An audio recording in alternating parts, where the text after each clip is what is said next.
I always get asked, Ronnie, how do you set your scanners for stocks?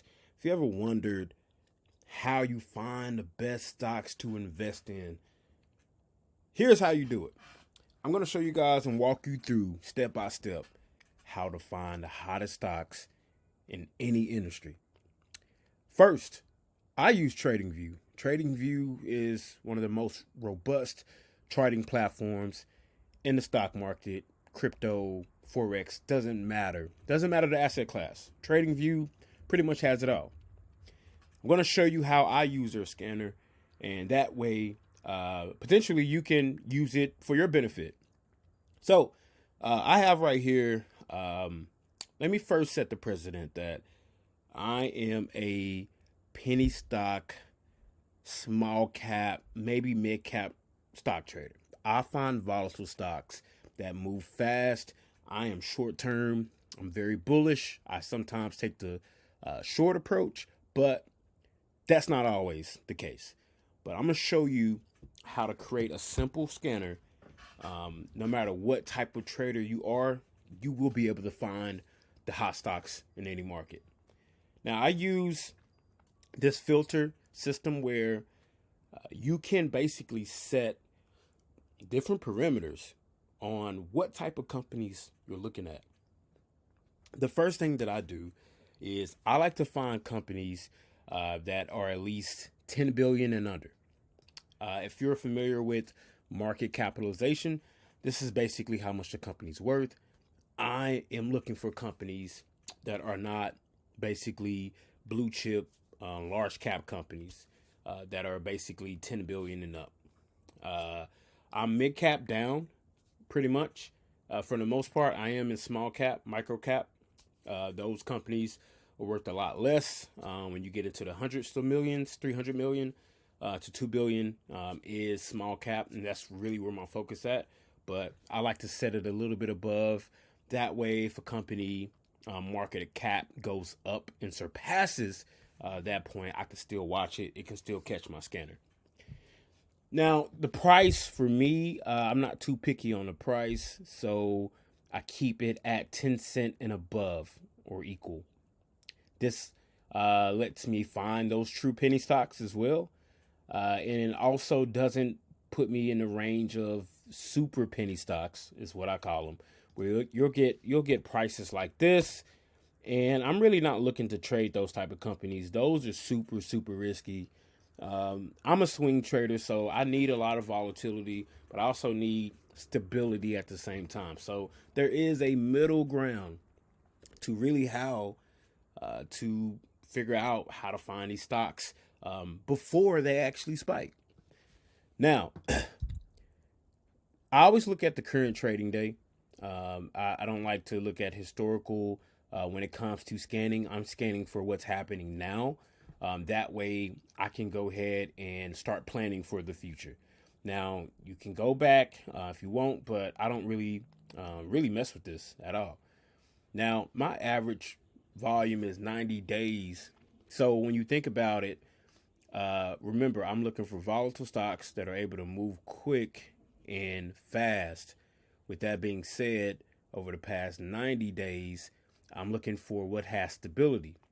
So sometimes you'll get where if you don't set a precedent to the volume, if you don't have a perimeter around volume, you'll get any type of blowjo stock that it really does not move, at a steady pace. So therefore, I like to keep this at minimum of 500,000 over the past 90 days. That's been the average volume for me. Anything above 1 million is going to set me up for success. Like I said, we need volatility, but we also need a little bit of stability. We don't want to go off the hinge and trade stocks that are illiquid and it does not have any volatile movement because the price won't go up and down. It'll stay stagnant and you won't be able to sell your stock because nobody's looking at it. So volume is correlated to how many people are buying and selling, and that also indicates if it's a popular stock as well. Now, 1 year beta, this is to help me understand if the stock is more volatile than the overall index markets, S&P 500, the Qs, NASDAQ, and Dow. If the 1 year beta is above 1, it's letting me know that it's more volatile. Remember, we're looking for volatility. We're looking for speed. I am not trying to stay in the stock for long. I'm swing trading. I'm holding for a few days, overnight, or maybe a couple weeks, and then I'm on to the next. I like to find momentum swings, and that's really going to help me be able to get in and get out. So 1 year beta is something that I always have in place when I'm scanning for stocks. Sometimes some scanners don't, and we'll go over some other ones, but this has it, and I'm glad they do. Exponential moving average. All right, so I use the simple average or moving average as well, but exponential moving average is also good. This helps us understand the last 20 days on the last 20-day closing price is plotted on a line. I'll show you here in a second what that means, but I use this indication as basically if a stock is above water or below water. Now, if you think about finance, when you think about below water, you're thinking, all right, if it's below water, that's bad. If it's above water, unless you're a fish, then you obviously want to be above water. So this is how I look at this plotted line. I'm going to show you here in a second, but I always want to make sure the price is above it or right at its point to let me know if it's above water. Now, sometimes you don't have to have this on your filter or your perimeter, but it helps because you don't have to look for it yourself. Some scanners don't have that, but most of them do, and that's totally fine. But I'm going to show you what that looks like before we get to the other filters. So this blue line that's plotted on the chart prices, I use candlesticks, by the way. I like to buy stocks when it's above water because this blue line acts as a support and resistance. It's just like if you're going, if you're diving in, you have to break through. And if you're trying to get above water, you have to break through as well too, especially if you're a fish. Now, if it's above, I'm like, all right, that's good to buy. If it's below, I don't want to, if I'm going long, which means I'm bullish, I'm hoping that the stock goes up. I don't want to be caught below the water because it's going to be hard to get up. Think of this as kind of like a quicksand water, if you must. I don't know what term to use, but just the best help you explain. You just don't want to be below water. It's tough. It acts as a resistance at some point. Now it does break through eventually, but if it's already above and there's a lot of volume, I like to buy those type of companies. Those companies move really fast in price. Really fast. Day traders look for this as well too. Sometimes day traders look for simple moving average. I sometimes day trade. Occasionally, I started off as a day trader, and that's one of the things that we used. But you can use simple moving average, SMA, or you can use exponential moving average. Exponential is a lot faster, plotted on the line. I just like it because I'm looking for fast momentum, and it very much correlates to that. Now, those are the main filters I really use. I keep everything else like the same or just at any because I don't want to filter too much. You're gonna miss some opportunities if you do that. Now, if you're algo trading and you're creating bots, which I know how to do as well, then you may want to be more specific to train that, but we're not doing that. We're talking about manually looking through the scanners and picking out the stocks that you're going to trade for the next day or that day. And this is basically how I do it for the manual trade. Now, they have so many other filters that you can play with, but those are the simple ones that you can start off with when you're a beginner. Even if you're an expert trader like me who's been doing it for 8 years, you can choose what's best for you. You can even choose what industry. You can choose what sector. You can even choose which exchange if you are into that. Sub markets as well too. The pink sheets. I just click any. because I just want to find the best stocks no matter what element they're in. And there's some just other cool things that you can do, but I don't want to bore you with that. I want to get you started right on your way. I'm also going to show you guys, um, basically, one thing with TradingView, they do have technical ratings too, where they have technical traders in the Wall Street that give actual technical ratings saying, hey, this is a buy, this is neutral, or this is, a sell. Strong buy, they even have a strong buy. They just have a lot of things that you can really use to get ahead and help you make a decision. But this is my scanner that I use for TradingView. I'm going to show you guys FinViz. Now let's click over to that. Now, if you look at FinViz, they have a lot more different approach to kind of their platform, but it's pretty much some of the same. You even have other indicators like RSI. You can have gap downs, which I really like because I have a strategy where I find these gap downs that have the potential to skyrocket and go to the moon. But I'm just going to keep it simple with TradingView. You have the technicals, you even have some of the descriptives, and then you have fundamentals as well too. If you're a long-term investor, I would say fundamentals is going to work best for you. But if you're a technical trader like myself, short-term trader, you're not looking to hold for more than a year. You want to stick to the technicals, but you can go to descriptive as well too. First, you can start with what index. Really, I keep this at any. Here's the market cap again. So I like to do under 2 billion, or let's do under 10 billion. Let's do mid cap and down. So we got mid cap and down companies, and as you can see, this total right here will increase over time. Now, the more you filter, the more it's going to fall off the list, and you want that. You don't want to trade just any company, any stock. Relative volume, this is good because relative volume is talking about the volume that's with the momentum, with the current volume, especially if there's an increase. So I like to do over 1.5.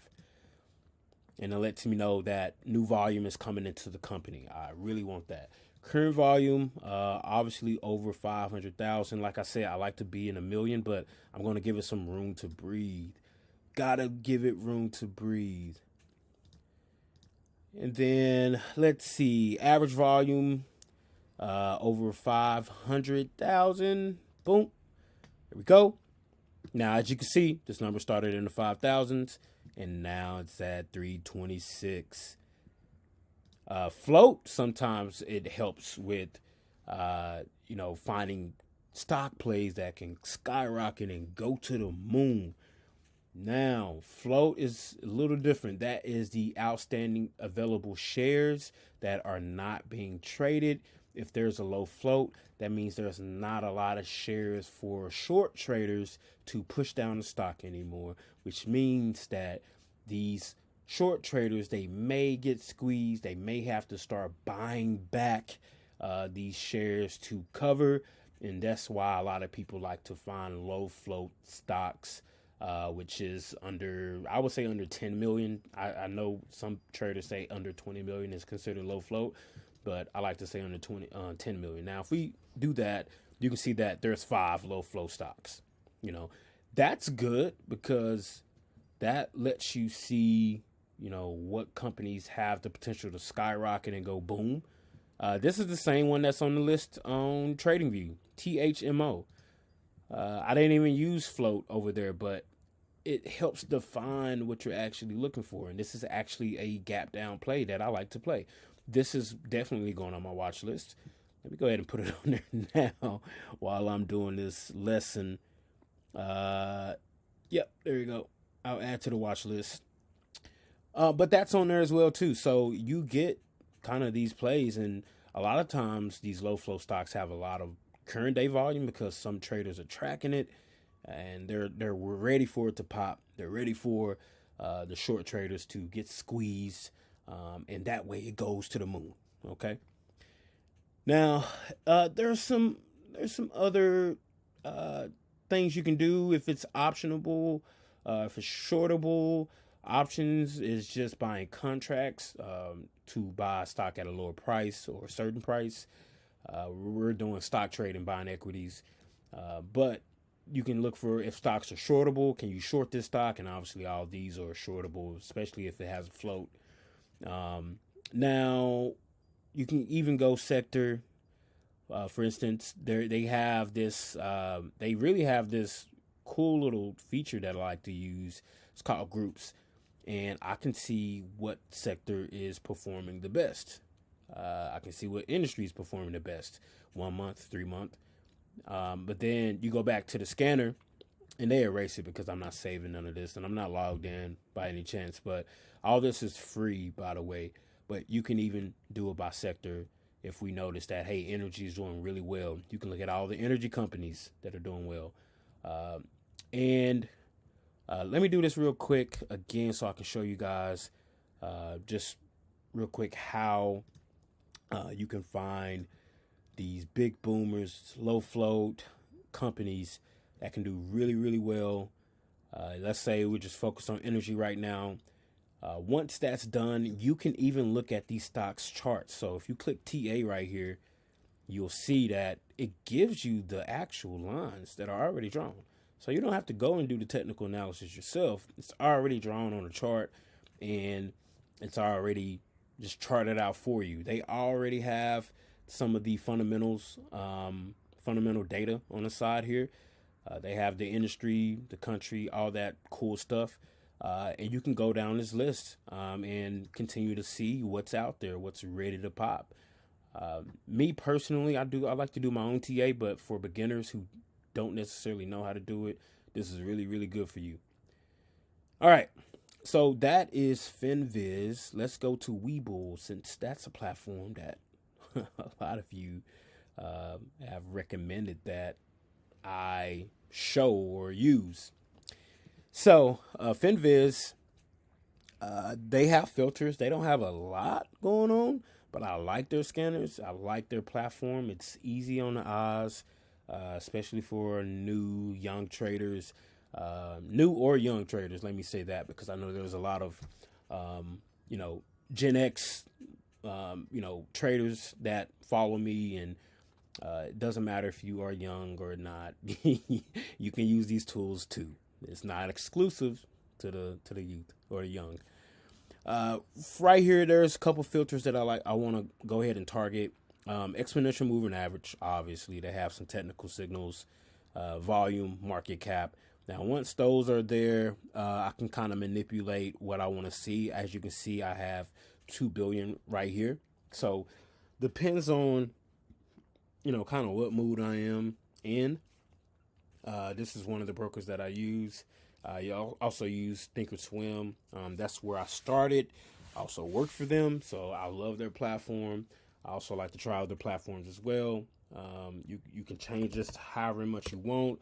It's going to change the actual stocks that you see, but I'm gonna leave that at 2 billion, and it's in the billions as you can see. And volume, I like to keep the volume at least 500 mil. This helps me really identify, what I want to see and what I want to look for. This is 0.5. It's not a lot of companies that I want to see below 500,000. But I like to keep this as high as I can. I don't really care, I don't really care if the company has too crazy volume, because you can still win. You can still buy and bet on companies and still make some income. But for me, I'm going to keep that at 5. You can start it at 1 million, keep it there.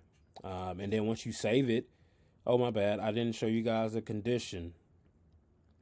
There's one condition that I set, that the EMA 20. Now, they don't have the 15 on here or the 9, but, the 20 is pretty standard. But I want the EMA 20 to be below the price, meaning that the price is above the EMA and it's above water. I want to see stocks that are above water because that's all I want to trade. It takes out the stuff for me. I don't really pay attention to the spark line. Doesn't matter. Like I said, I do my own TA or technical analysis, but it shows you what it does in after hours, market cap, volume. That's really much all I need to see. And I sort usually by percent change or volume. I also like to sort by average volume because most times the stocks that are really popping or really ready to boom are the stocks with the highest average volume over the last 3 months. And so I like to look at those as well too, and it just helps out. Just really helps to be able to scan stocks, find the stocks that truly matter, and that way you don't necessarily have to, uh, depend on anybody else to find the stocks for you. So I hope this video was very useful for you. These are the 3 platforms that I currently use to scan and find the hottest stocks in the market. If this was helpful, man, make sure you like, share, subscribe, tell a friend, share this in all your communities out there, especially traders that are having a hard time finding stocks to trade. If that's you, this video is for you. But I hope this was helpful. All right, peace.